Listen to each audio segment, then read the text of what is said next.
But hello, everybody. I am the co-host of this show, and before we begin, I've got to do the thing where I point out, scroll down, see why we're here, scroll down, donate if you can, spread the link, spread the word. Bad Fanfiction Theater has returned on Operation Nina. We're here to raise some money, and that's what we're gonna do. I need to change the header up here to include Hushito and not just me. Okay, there. I'm a +1. +1. I should have just did that. +1 instead of actually adding your name to the page. Alright. So, ladies and gentlemen, let's go over our options one more time. We have Pooh's Adventures, Manhattan Mayhem. We have A Broken Soul, which is a Yu-Gi-Oh! Fanfiction. And as I said before, that is not a title, that is a promise. We have Your Real Tiger Crackle, which involves cereal mascots. And then we have a Pikachu times Pachirisu redone story. I have no idea, how detailed some of these might go in any sex scene, if they occur. I just picked them because I thought they were short enough that they would work for a 3-hour show. And if they don't, well, we'll figure some other story out. Yeah, we'll spontaneously make up something where they learn macrame or something like that. So, cereal mascots, Pokemon, or A Broken Soul. Or Winnie the Pooh. And Gargoyles. I think it's supposed to be with Gargoyles. Yeah, when she said Pooh's Adventure, that did actually have an H at the end. It wasn't just like an adventure of the poop emoji. Of course, the Pokemon one has to be wholesome. Okay, so we have Pokemon, we have Winnie the Pooh. Yeah, but no. Yeah, but no.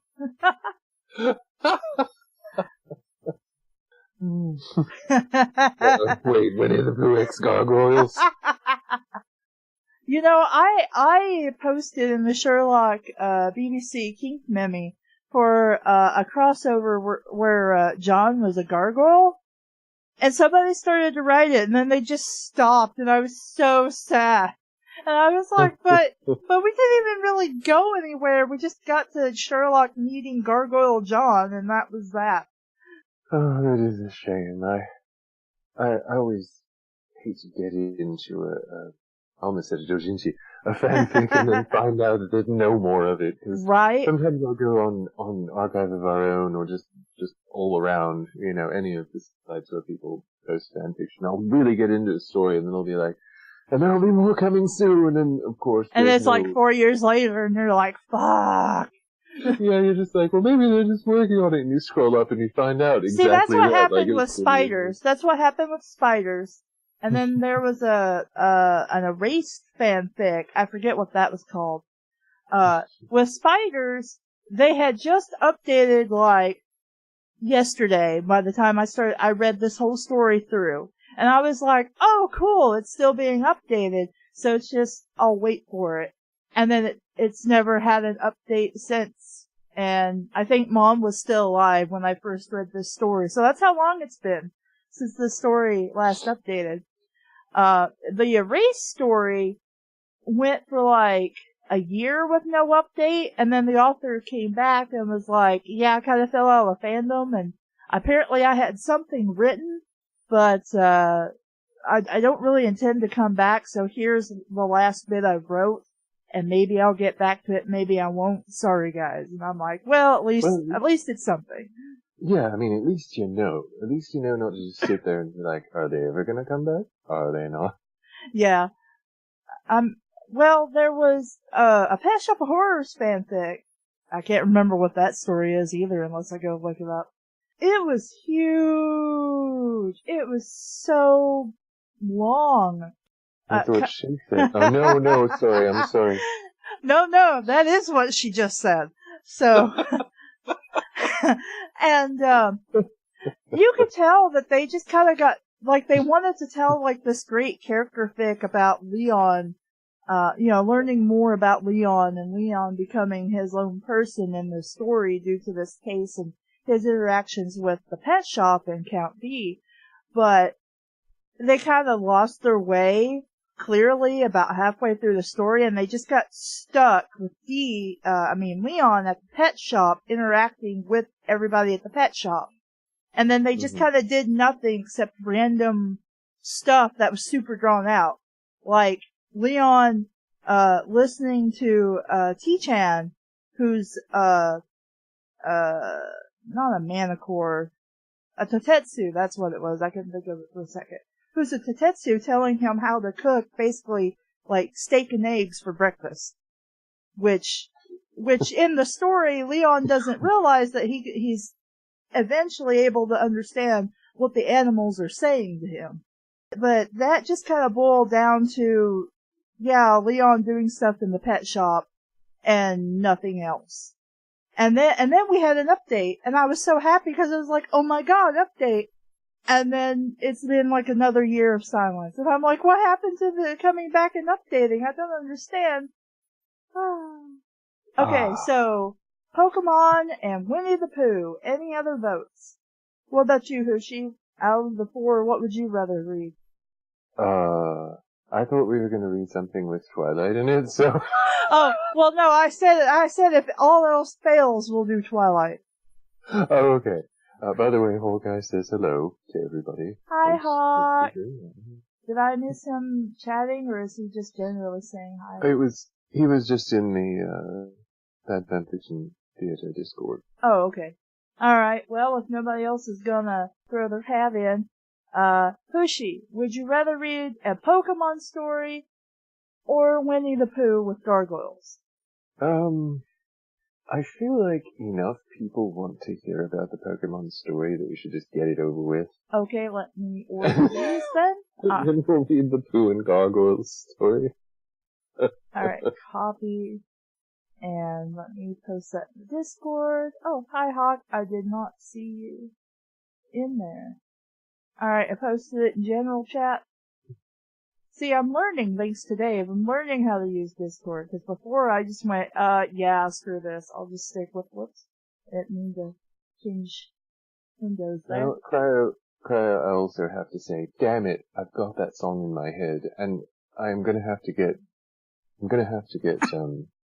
what's it called? Suzanne Vega, Tom's Diner. Tom's Diner is one of the only songs that can get any other song out of your head.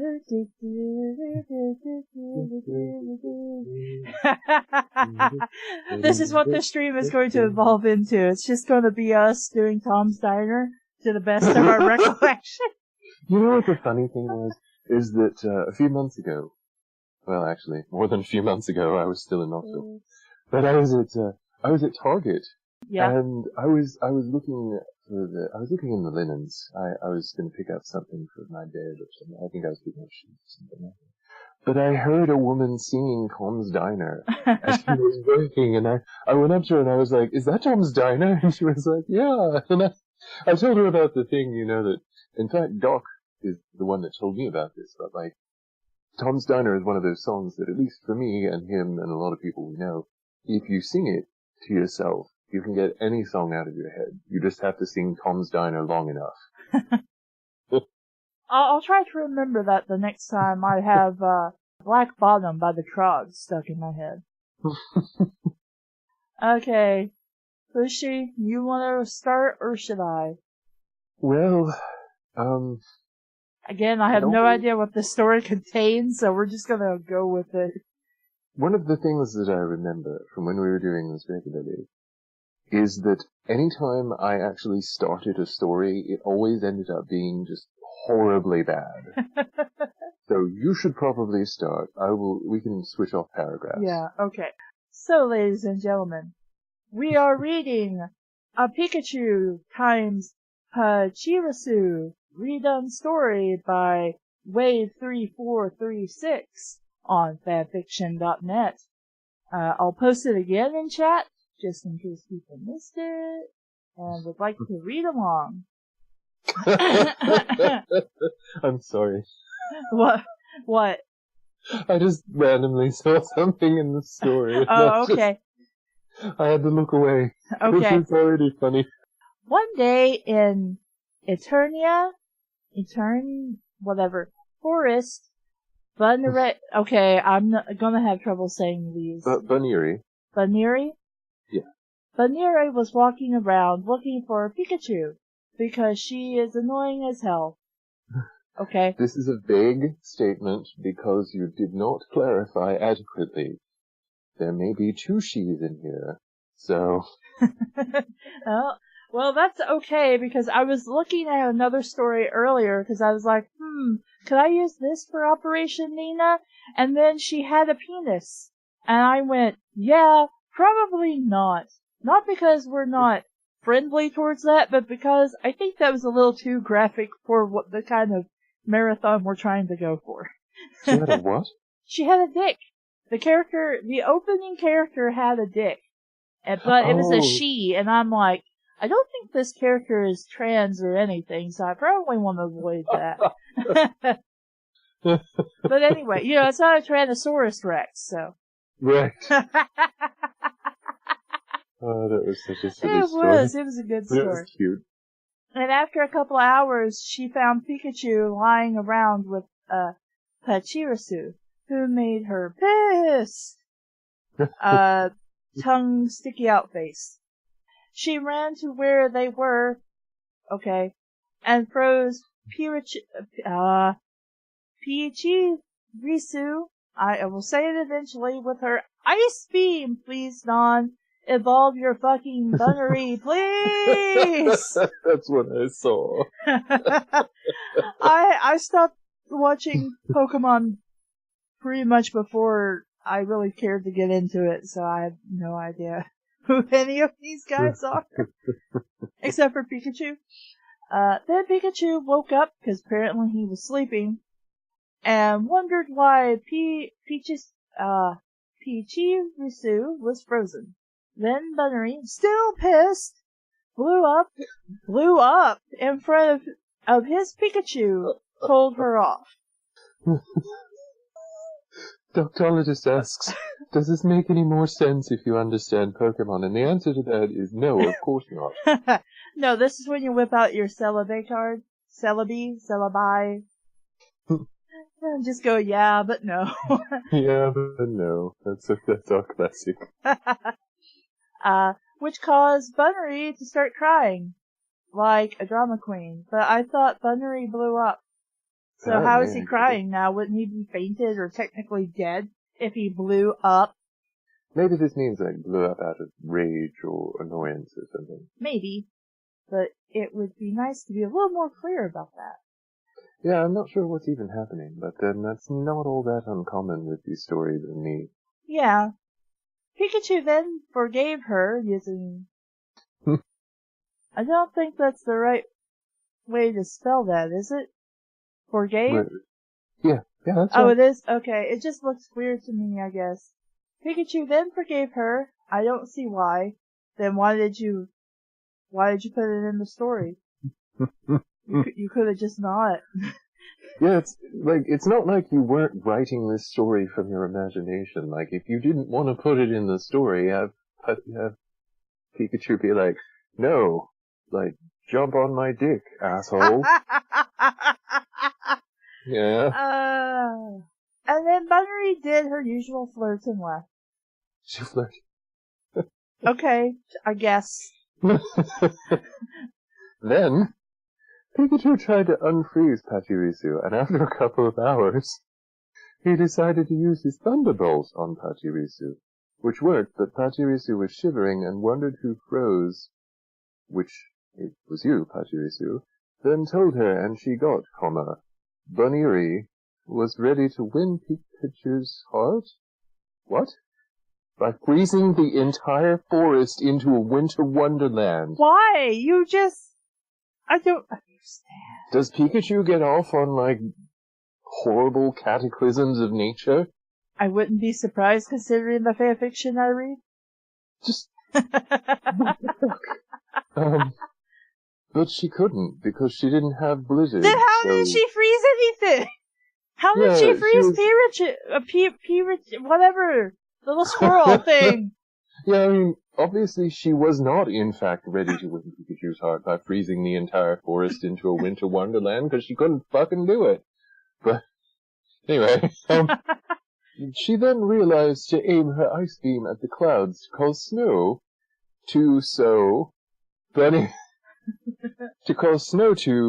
so Baneri aimed her ice beam at the clouds, causing snow to, I feel like deja vu, appear. And she didn't stop firing her ice beam until the entire forest froze into a winter. Then decided to make an icicle of Pikachu. Then decided to go to sleep until Pikachu arrived. There are certain flaws. Yeah, okay, so you want to win Pikachu's love. So basically, you're just going to make him a prisoner in some icicle, and somehow that's love? I think whoever wrote this saw, like, Fatal Attraction and thought, yeah, that's a good model. They didn't quite realize it was a horror film, a cautionary tale.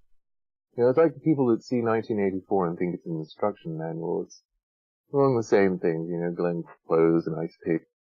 As for Pikachu and the squirrel thing that Caleb can't pronounce, they were looking for a bunnery, whatever.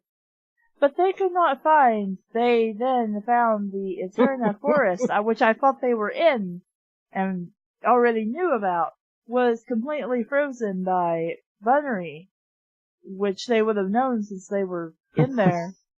And they both began walking into the frozen forest as bunnery was dreaming. Oh, right, because it went to sleep. Was streaming Pikachu's reaction to the frozen, then dreamed about the future of her and Pikachu as they were married, had kids, got jobs. What? Because their jobs aren't, like, fighting for trainers' attention or anything like that, and lived happily ever after. Why would Pokemon even have a use for marriage? Why would they have other jobs than being Well, from Pokemon? what I remember, it was actually stated in one of the Pokemon games that humans married Pokemon. So,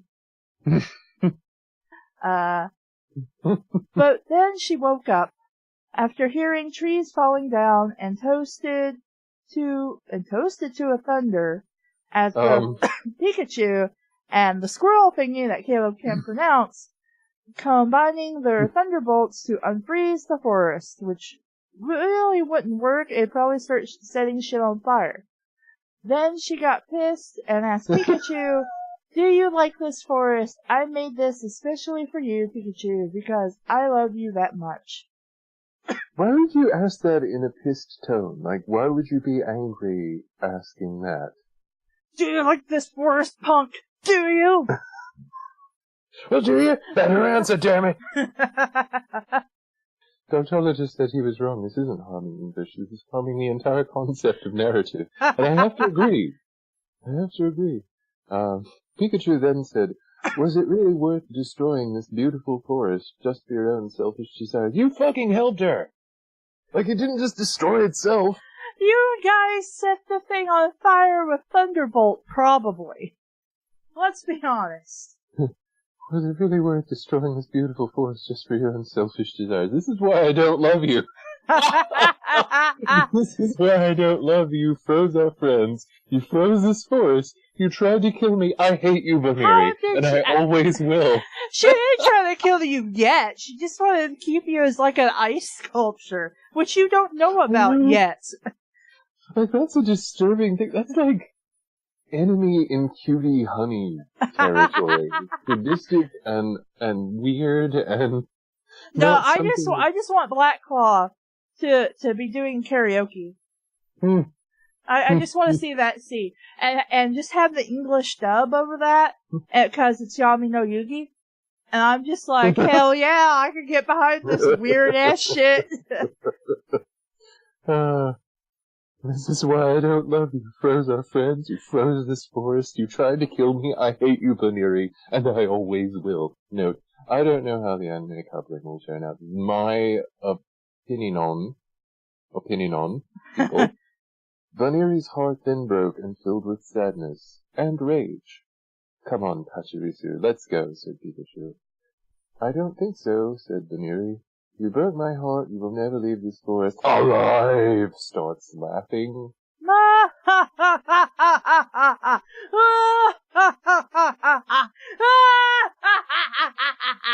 Die! Die! Everybody die! Okay. Well, she's had a psychotic break, so, Baneri then aimed her ice beam at Pikachu, who looked like he was doomed. Oh noes! But then he heard a loud burst of lightning. That would be thunder, not really lightning, but anyway.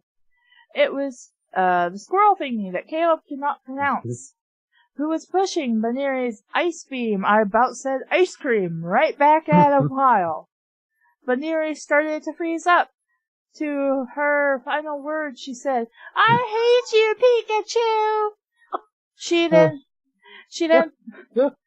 I'm sorry. she then froze to then give Pikachu a hand. What? And Pikachu said, "You saved me." But why? Because I'm not a dick and I'm gonna stop somebody from freezing you and killing your ass because I'm not an asshole? Pikachu, and the but why was said out of quotes, so. But why? But why? Pikachu then said, "Pikachu, I got a confession to make," which, okay. Pikachu then said, "What is it?" The squirrel thingy that Caleb cannot pronounce, then turned around and blushed and said, without any quotation marks, "I love you." She then started to cry because she was so embarrassed about what she said. Can I just say that your last words being, "I hate you, Pikachu," is kind of impressive in a way? Like, as final words go, maybe that's not, in some circles, quite so bad. I love Pikachu, but I know some people do. I like Raichu better. Raichu's so cute and fluffy. They're all so cute. Some of them. Pikachu then said, I feel like I've got a little bubble in my throat. That's not what Pikachu said. I was saying that as Pikachu.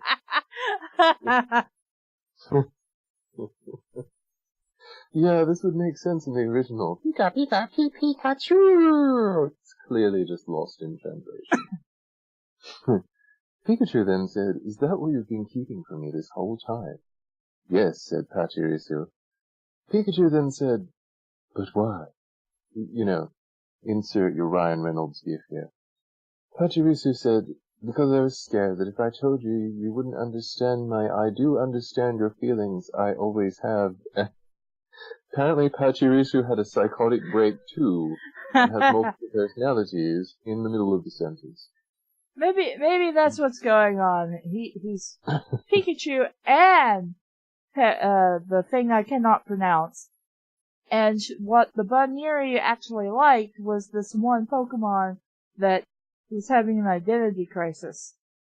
I don't know. I think we're giving this way too much credit. Yeah, it is like, 1 o'clock by this point? No, just 12:30. We're doing fine. We're doing just fine. Maybe. Save us. I always have, and I have grown to liking you, but I thought you would have just laughed at them, said, "So all this time we both liked one another, I guess so," said both kissed, got married, and always remembered why this, it's like James Joyce Ulysses. It's like the last chapter of Ulysses. Oh, now I got that stupid 80s theme in my head. Thank you, Lucy. Which? The Ulysses. Oh.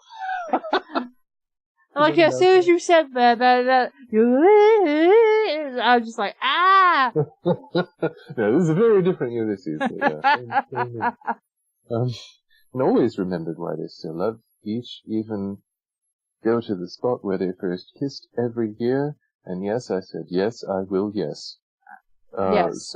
So Pachirisu and Pikachu had a son named Pachiku, who shared his mother's and father's traits and was an electric squirrel, which is not at all how Pokemon breeding goes, provably, because we have seen it in multiple games. It does not go like that. And they all lived happily ever after. And then Laura. Yeah. And then Laura. Oh my god. Psychology says, this must be what drifting in the void of non-existence feels like. We're not hearing a story, we're hallucinating one. And Nick Allen points out, very, very accurately, it's Pokemon Fight Club. Pokemon Fight Club. They're the same person. Android's nightmare of electric squirrels. Oh, that was semi-glorious. Well, it might only get worse from here, who knows? But I have to say, like, it was not a well-written story by any means. It could use certain improvements and revisions. It could use a certain editorial presence and oversight. But I do have to say that having your reportedly extremely annoying antagonist have her final words be, I hate you, was kind of awesome. Because it was just ridiculous and hilarious. Everything else, though, no. But that one little detail, and it was probably incidental or accidental. Either way, though, well done with that one little detail.